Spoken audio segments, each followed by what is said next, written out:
Dawn, Western Europe, 1944. German forward observers scan the quiet horizon, radios pressed to their ears. Nothing. No Allied chatter. No engine calls. No warning at all. Then, through the mist, American armor begins to move, methodical, unstoppable, and silent. Entire defensive lines will collapse before the first German order is even transmitted. This is not the sound of battle. This is the weaponization of silence. Subscribe now, and witness how quiet became America's deadliest advantage. The silence that spread across the German front lines in 1944 did not emerge from chance. It grew out of 5 years of total war, years in which sound itself had become a weapon. By the summer of 1944, the Second World War in Europe had entered its decisive phase. In the east, the Red Army was crushing German formations across Ukraine, Belarus, and the Baltic states. In the west, the long-anticipated Allied return to continental Europe had begun with the landings in Normandy on June 6. From that moment forward, Germany was trapped in a two-front struggle it could no longer sustain. Fuel was scarce. Aircraft production was falling. Veteran units had been bled dry across multiple campaigns. Yet German command still depended on one system above all others to keep the front alive: radio communication. From the Blitzkrieg of 1939 onward, German military success had been built on speed, coordination, and near-constant radio contact. Panzer formations pushed forward guided by real-time transmission. Artillery units relied on precise coordinates relayed by forward observers. Reserve divisions moved only when radio confirmation arrived that a sector had begun to fail. The German army had mastered the battlefield through sound.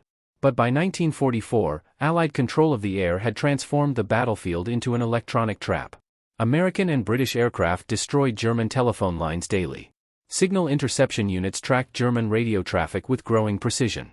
Entire command patterns were mapped just from the rhythm of German transmissions. Every German broadcast was now a potential death sentence.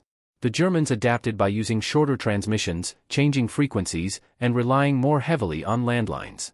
Yet the problem remained unchanged. A radio signal could still betray an entire defensive layout. And by late 1944, Allied intelligence no longer needed full messages. Even brief bursts of transmission revealed unit locations with deadly accuracy. German command had become trapped by the very tool that once made them invincible. Across the Channel, the American army learned from every phase of this evolving electronic war. In North Africa and Italy, U.S. units had already observed how German forces reacted to radio pressure. In Sicily, American deception efforts had forced German units to redeploy based on false radio traffic. In Italy, artillery fire had been adjusted almost entirely through wire when radio silence was enforced before major attacks. Each campaign sharpened American understanding of how deeply German command depended on constant transmission. By 1944, U.S. operational planners no longer viewed silence as merely a defensive measure. Silence became an offensive tool. At the same time, German command psychology was beginning to fracture. Repeated surprise attacks had conditioned German officers to expect Allied radio chatter before every major movement. Airborne drops. Armor thrusts. River crossings. Each prior Allied offensive had been preceded by detectable increases in radio traffic. German intelligence clubs were trained to watch for it. When signals multiplied, commanders prepared for impact. This dependence created a fatal expectation. Because when the signal stopped entirely, German systems had no framework to interpret what followed. The Western Front of late 1944 stretched from the North Sea through France and Belgium and into the forests and rivers guarding the German homeland. As American forces pushed east after the Normandy breakout, the German army fought a defensive campaign marked by exhaustion and dwindling reserves. Infantry divisions were understrength. Panzer brigades lacked fuel for sustained movement. Artillery ammunition was rationed. Every German commander now relied more than ever on early warning to determine when and where to commit his remaining forces. Silence undermined that early warning. In previous years of the war, German forces had often fought under intense Allied radio traffic. Commands were intercepted. Jamming became frequent. But even then, the battlefield still produced sound. Orders moved, however briefly. Contact existed. By late 1944, that sound began to vanish. American command doctrine had already begun shifting toward pre-planned maneuver warfare. Rather than reacting dynamically through constant radio coordination, units trained to operate on precise timelines, route maps, and contingency orders issued long before the first soldier crossed the line of departure. Tank battalions received day-long movement sequences. Infantry companies memorized phase lines. Engineers rehearsed bridge expansions down to the minute. Once the movement began, there would be no chatter. Only execution. German commanders were trained in flexibility. They were trained to react in real time. Their doctrine assumed communication would always exist. When that assumption failed, hesitation followed. By winter of 1944, German intelligence officers increasingly reported a strange anomaly from the front. Entire areas of the expected Allied assembly zones showed no unusual radio activity. No buildup. No chatter. No movement reports. And yet, reconnaissance patrols occasionally encountered American scouts already far forward of expected lines. What the Germans did not yet understand was that the absence of sound was the signal itself. American operational dominance was no longer defined only by number of divisions or tons of explosives dropped from the air. It was increasingly defined by information control, by deciding not just what the enemy heard, but whether they heard anything at all. In earlier wars, silence meant uncertainty. In this war, silence became strategy. And as the American armies advanced toward the German frontier, that strategy would soon be tested on the open battlefield, where thousands of German soldiers waited for warnings that never came, and commanders stared at dead radios that should have been screaming with alarm. That waiting would not last long. Because the quiet that now settled over the front was not peace. It was the sound of an army already moving. The silence that now defined American movement across the Western Front was not improvised in the field.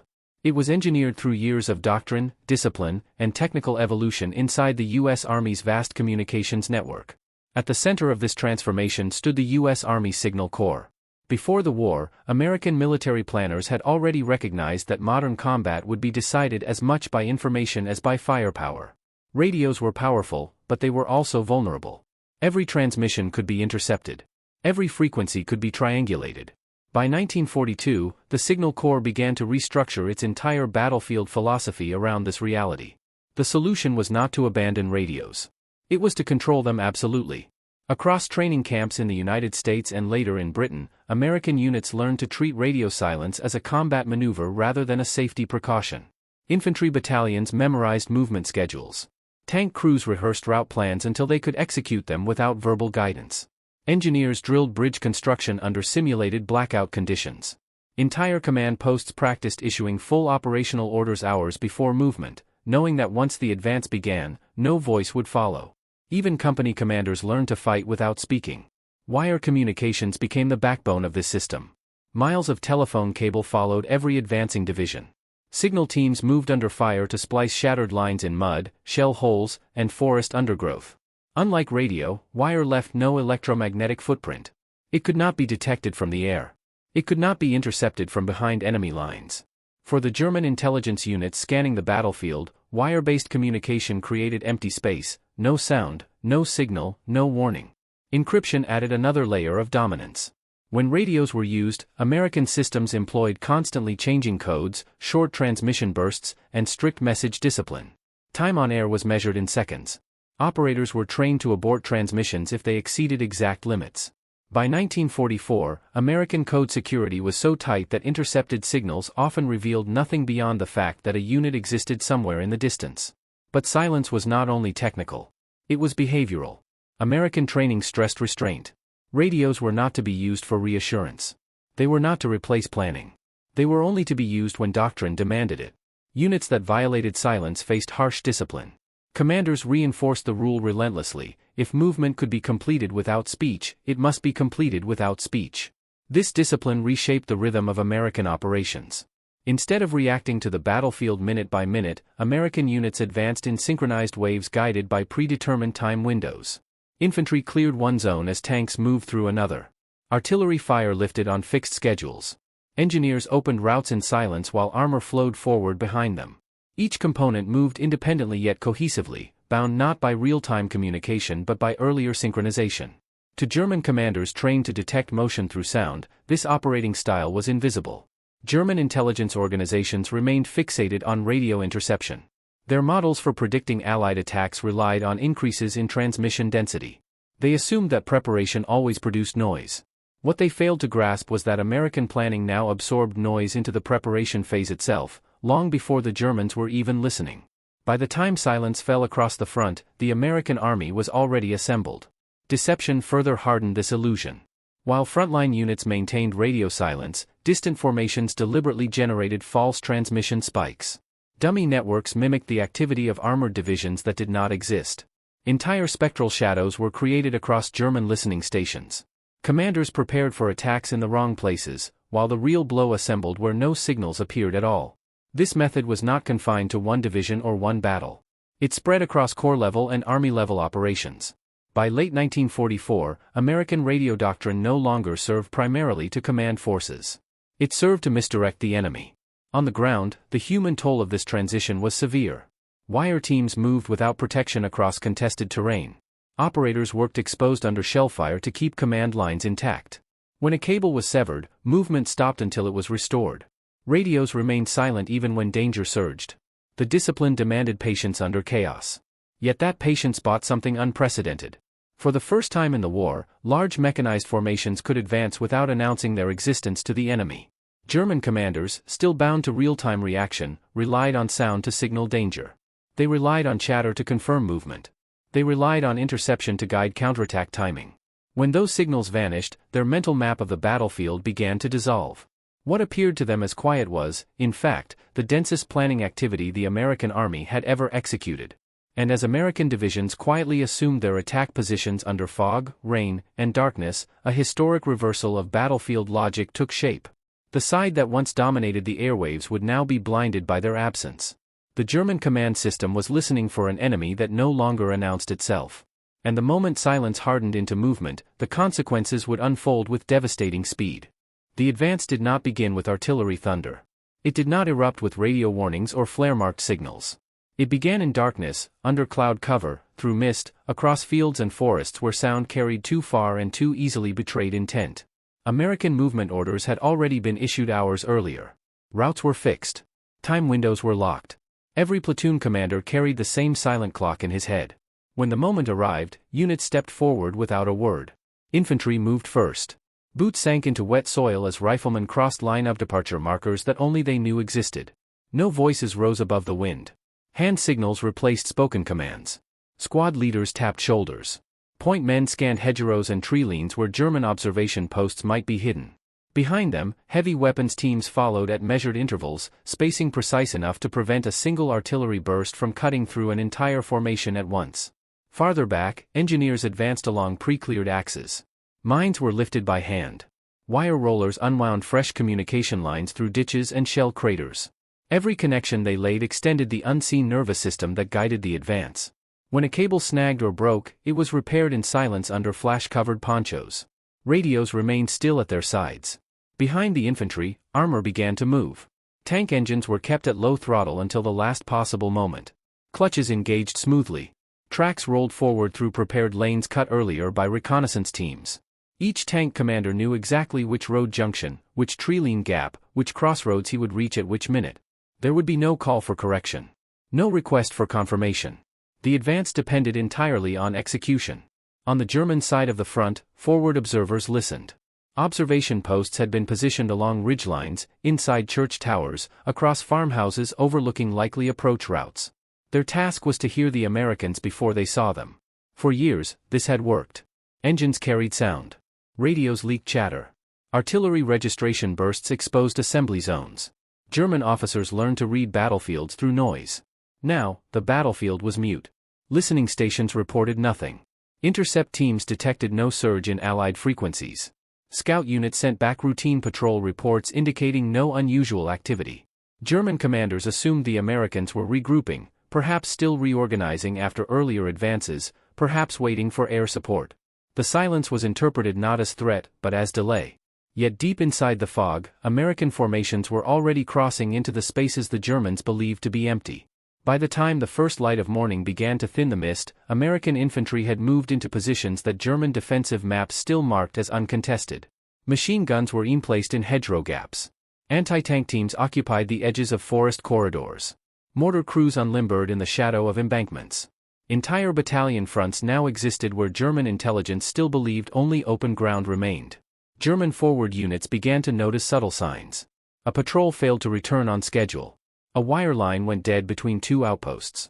A listening post reported faint metallic movement that could not be confirmed by sight. Yet these were fragmentary clues. Without radio confirmation from higher headquarters, local commanders hesitated to escalate them. German doctrine required verification. Artillery could not fire without confirmation of enemy contact. Reserves could not move without orders authenticated through signal channels. Every step depended on information that was no longer flowing at the speed German commanders expected. Meanwhile, American units continued to move with exacting precision. Tank destroyers advanced along secondary routes. Armored infantry clung to the backs of Sherman tanks as they crested low rises without broadcasting their presence. Engineers bridged small streams using prefabricated sections rehearsed days earlier. Each action unfolded inside a choreography rehearsed so many times that speech was unnecessary. Only once the forward elements reached predetermined objectives did sound finally return, and even then only in fragments. A single radio burst transmitted less than 10 seconds of encoded confirmation before the set fell silent again. Somewhere along a wire line, a brief message confirmed that a crossing had been secured. A green flare rose exactly on schedule to signal that the next phase could begin. To the Germans, these signals were invisible. German forward commanders realized too late that their warning systems had failed. Units that should have detected the Americans hours earlier now faced enemy elements already inside their defensive depth. Line companies attempted to contact regiment headquarters. Many received no response. Wire lines had been cut quietly during the night. Radios crackled with static as operators attempted to break disciplined silence from both sides at once. Confusion spread without a single shot announcing its arrival. Some German outposts opened fire blindly into fog at sounds they could not clearly identify. Others held their positions, believing the activity ahead of them to be reconnaissance rather than full-scale movement. Entire defensive belts remained intact not because they were strong, but because they had not yet been told they were under attack. And all the while, the American advance continued to unfold according to plan. What had begun as disciplined quiet now revealed its true function. It did not merely hide the Americans. It delayed German reaction. It robbed their command structure of the early minutes upon which every counterattack depended. Orders arrived late. Artillery responses lagged behind movement. Reserve deployments fell out of sequence. By the time German commanders began to realize that silence itself had been the deception, American forces were already where the Germans least expected them to be, inside zones once thought secure. The battlefield was no longer forming at the edge of German defenses. It was forming behind them. Inside German command posts along the front, the first sensation was not panic. It was uncertainty. Field telephones rang without answers. Reconnaissance reports arrived late, fragmented, and contradictory. Listening stations that had once mapped entire American divisions through sound now heard only environmental noise, wind through trees, distant engines with no clear direction, static where voices were expected. For staffs trained to read war through transmission patterns, the battlefield suddenly became unreadable. German doctrine demanded confirmation before commitment. Every reserve movement, every artillery barrage, every redeployment required authenticated information. Without it, commanders hesitated. That hesitation widened minute by minute. At regimental headquarters, officers consulted maps cluttered with outdated estimates. Forward companies were assumed to be holding their lines because no breakthrough had been reported. The absence of alarms was interpreted as stability. Yet in reality, the Americans were already threading through weak points that German intelligence still classified as empty ground. When the first urgent contact reports finally reached higher command, they arrived in isolation. One outpost reported Americans in the woods to its front. Another reported movement along a secondary road thought to be unimportant. A third reported its wire suddenly cut without explanation. Each report appeared as an anomaly, too small to justify a full-scale reaction. German commanders had been trained to detect mass through volume. They were conditioned to expect large attacks to announce themselves with electronic noise. What they now faced was the opposite, a coordinated, multi-division movement masquerading as scattered contact. This mismatch between expectation and reality fractured decision-making. Artillery units waited for precise target confirmation that never arrived. Without clear grid references transmitted through radio or wire, they could not risk firing blindly. Ammunition was scarce. Fire missions were rationed. Commanders had learned to conserve shells for moments of undeniable threat. In the silence, threat was difficult to prove. Panzer reserves, already reduced by fuel shortages and mechanical attrition, remained stationary. Moving them without confirmed direction risked exposing them to Allied air attack. German command remained painfully aware that any fuel spent unnecessarily could not be replaced. Silence paralyzed movement. Within divisional headquarters, tension rose into something colder than fear. Officers realized that information itself had become unreliable. A battlefield that had once been noisy with data now offered almost nothing to interpret. Young staff officers stared at radio boards that displayed only faint activity. Signal logs that once filled pages with intercepted Allied chatter now lay nearly blank. The front appeared quiet. But quiet no longer meant inactive. As hours passed, more reports broke through the fog of uncertainty. Isolated firefights erupted along rearward roads. Supply convoys vanished without explanation. Battalion commanders reported Americans appearing in areas that had not yet been declared under assault. Rear area security units were suddenly in contact with enemy infantry where no penetration had been recorded. German commanders began to realize they were no longer observing the beginning of an attack. They were observing the middle of one. Panic did not present itself as screaming or disorder. It appeared as delay compounded by indecision. Orders were drafted and withdrawn. Counterattack plans were approved and then postponed for lack of reliable positioning data. Staff officers demanded confirmation that could not arrive because the communication network itself was fragmenting under the silent American pressure. Each minute of uncertainty strengthened the American foothold. Wire lines that once sustained German command were quietly severed by advancing infantry and engineers. Relay points were overrun before they could transmit emergency warnings. Signals that did escape often reached headquarters too late to trigger meaningful response. By the time a sector was officially declared compromised, American units were already negotiating the next objective layer beyond it. German commanders now faced the most dangerous condition any army could endure: fighting blind. Without early warning, there was no gradual escalation. Instead, German units experienced sudden local collapses without understanding how they had formed. Entire defensive sectors fell not through prolonged assault, but through silent displacement. Units that believed themselves protected by neighboring formations discovered those neighbors had already been bypassed. Command breakdown spread upward. Corps headquarters struggled to assemble a coherent picture of the front. Army-level staffs received reports that contradicted one another in time and location. The lack of signal traffic created gaps that could not be bridged with inference. German command, once celebrated for its operational flexibility, now found itself immobilized by missing information. Fear entered not as terror, but as comprehension. German leaders recognized that the Americans had reversed the battlefield equation. Sound no longer predicted violence. Noise no longer preceded impact. The silence itself had become the instrument of attack. And as realization spread through command posts from division level to army headquarters, one truth became unavoidable. The battlefield was moving faster than German orders could follow it. And somewhere beyond the quiet, the decisive breakthrough was already forming. The decisive moment did not announce itself with a single explosion or a sudden roar of engines. It unfolded as a sequence of realizations, each arriving too late to alter what had already been set in motion. At first light, German forward defenses still appeared intact on command maps. Defensive belts were marked as holding. Reserves were plotted in their night positions. Artillery units waited for authenticated fire missions that never came. To headquarters staff studying their boards, the front looked quiet, even stable. In the field, it was already broken. American infantry units that had crossed under cover of darkness now occupied key road junctions, forest edges, and elevated observation points deep inside zones the Germans believed were secure. Anti-tank weapons were placed along likely counterattack routes. Machine gun teams covered bridges and culverts through which German reserves would have to pass if ordered forward. Entire layers of the German defensive system had been neutralized without the defenders ever realizing they had been engaged. The first unmistakable collapse began at the low ground between two long-established German positions. A German company commander attempted to shift platoons to plug what he believed was a routine patrol penetration. His wireline produced no response. His radio message received no acknowledgement. When runners were sent, they failed to return. Within minutes, American riflemen emerged from hedgerows that German intelligence had not classified as threatened. The engagement was brief, precise, and overwhelming. The German unit dissolved before higher headquarters even registered contact. The breach widened in silence. U.S. tank columns, moving on prearranged schedules, now entered zones that German artillery had not registered for defensive fire. The absence of shellfire along these approaches created an illusion of safety for the advancing armor. Sherman tanks crossed open stretches untouched. Tank destroyers moved into firing positions without drawing enemy attention. Engineers followed closely, expanding lanes for sustained movement. Still, German headquarters hesitated. Reports arrived, but they conflicted in timing and scale. A rear-area supply convoy reported being fired upon from positions assumed to be friendly territory.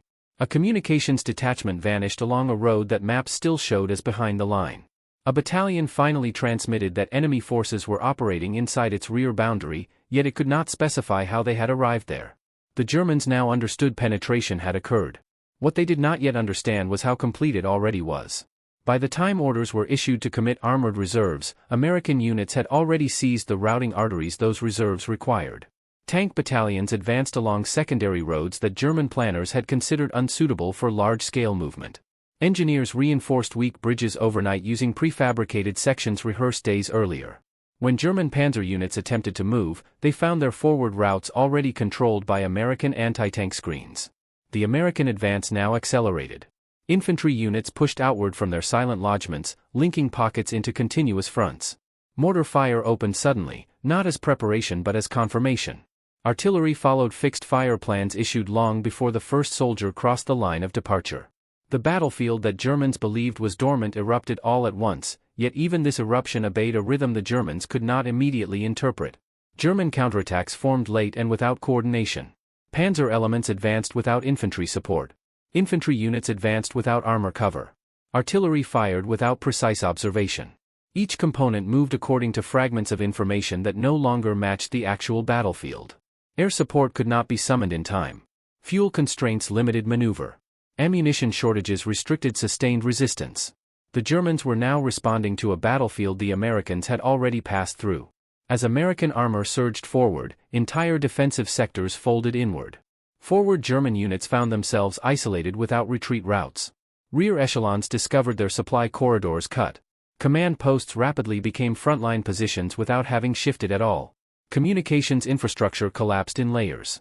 Within hours, what had been an orderly defensive front deteriorated into a landscape of separated battles the German command could no longer unify.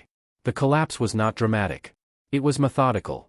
German resistance weakened not because of overwhelming bombardment, but because the structure that sustained it had been silently dismantled.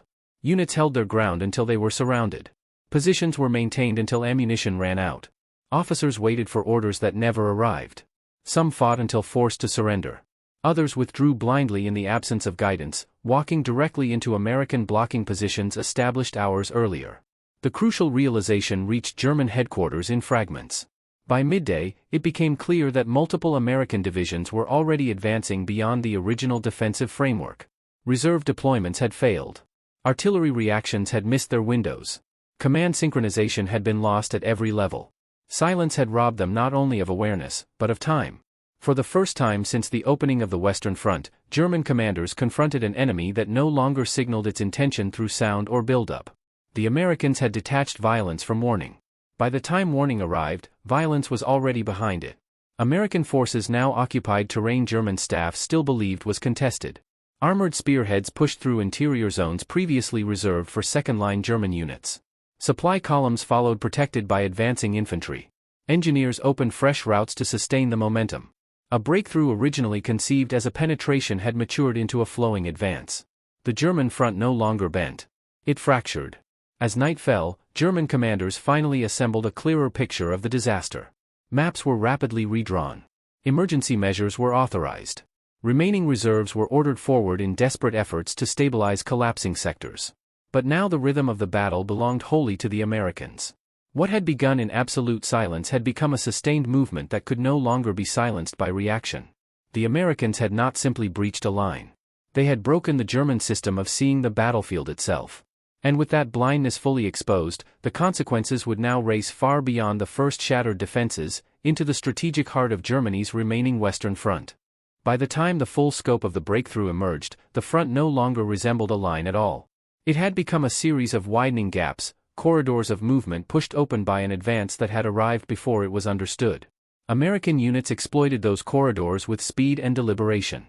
Armored columns flowed through breach points that German staffs had once marked as secure. Infantry expanded outward from seized road junctions and river crossings. Engineers widened passages that had been never intended for sustained mechanized traffic. Supply trucks followed under guarded routes, turning what had been a silent thrust into a sustained operational surge. Behind the American advance, German resistance fractured unevenly. Some units withdrew in disciplined order, abandoning heavy weapons to preserve manpower. Others fought in isolated pockets until their ammunition was exhausted. Many were simply cut off. Entire battalions discovered that their rear areas had become enemy-held ground during the hours in which they had believed themselves to be holding the front. When attempts were made to retreat, they collided with American blocking positions already established along their escape routes. The silence that had enabled the breakthrough now shaped the aftermath. German command struggled to count losses accurately. Prisoners were taken in numbers that exceeded initial estimates because many units surrendered only after discovering they were surrounded without support or withdrawal routes. Equipment was abandoned in fields, forests, and along roadways where drivers had fled, vehicles immobilized by fuel shortages or blocked by American advance elements. The destruction did not present itself as a single catastrophic collapse. It spread outward like a quiet structural failure. Supply depots were seized without warning. Signal centers vanished overnight. Artillery parks were overrun before they could displace. German logistics, already strained to the breaking point, could not absorb the sudden loss of rear area control. Fuel distribution faltered. Ammunition stockpiles fell into American hands intact. Even food convoys were captured as they attempted to reach frontline units that no longer existed where predicted. German attempts to re-establish coherent resistance met increasing difficulty. Reserve movements were now forced to operate under full Allied air dominance. With daylight revealing the scale of penetration, American aircraft ranged freely over exposed columns. Panzer formations that had survived the initial silence now faced destruction in motion. Bridges became death traps. Rail nodes became targets. Every German effort to regain coordination was punished from above and blocked from below. At command level, the psychological shock deepened. The silence that had once merely confused German planners had now humiliated them. A battlefield previously interpreted through sound and signal had been stripped of its familiar indicators. No longer could German intelligence trust absence as safety. The Americans had demonstrated that the most dangerous movement was the one that announced nothing at all. Strategically, the consequences rippled outward along the Western Front. Neighboring German sectors now feared that their own silence masked unseen concentrations. Units hesitated to rely on traditional warning signals. Commanders overcommit reserves prematurely in some areas while delaying them fatally in others. The old rhythm of preparation and reaction disintegrated into a nervous overcorrection that weakened an already exhausted fighting force. For the Americans, the breakthrough reshaped the tempo of operations. Advances that might once have required days of preparatory bombardment and visible buildup now unfolded with minimal warning. Pre-planned maneuver replaced reactive combat. Command synchronization shifted from radio coordination to timing and execution. Entire divisions moved like clockwork through objectives established far in advance. Momentum became the principal weapon. German high command attempted to regain control through emergency directives. Defensive belts were reordered. Units were redistributed across rapidly shifting fronts. Yet each movement created new vulnerabilities. Silence had robbed German leadership of the early warning windows necessary to absorb shock through flexibility. Reaction now always lagged behind reality. As the Americans pressed forward, German losses mounted not just in men and machines, but in cohesion. Command posts retreated repeatedly under pressure. Staffs abandoned carefully prepared defensive plans in favor of improvised measures that rarely aligned with unfolding events. The battlefield increasingly belonged to the side that controlled not only movement, but perception. By the end of the operational phase, entire sectors of the German rear had fallen into American hands without having been formally contested at the front. Roads that once fed the defense now served the advance. Rivers that once marked boundaries had become avenues of penetration. The German army on the Western Front still fought, but it now fought without the certainty that it was ever truly facing the whole of the American force. Silence had not merely opened one path. It had rewritten how the front itself behaved. The breakthrough born in quiet now echoed across every level of the German defensive system, tactical, operational, and strategic alike. What had begun as a technical advantage in communication had matured into an existential threat to command itself. And as American columns moved ever closer to Germany's remaining interior defenses, one truth grew clearer with every mile gained.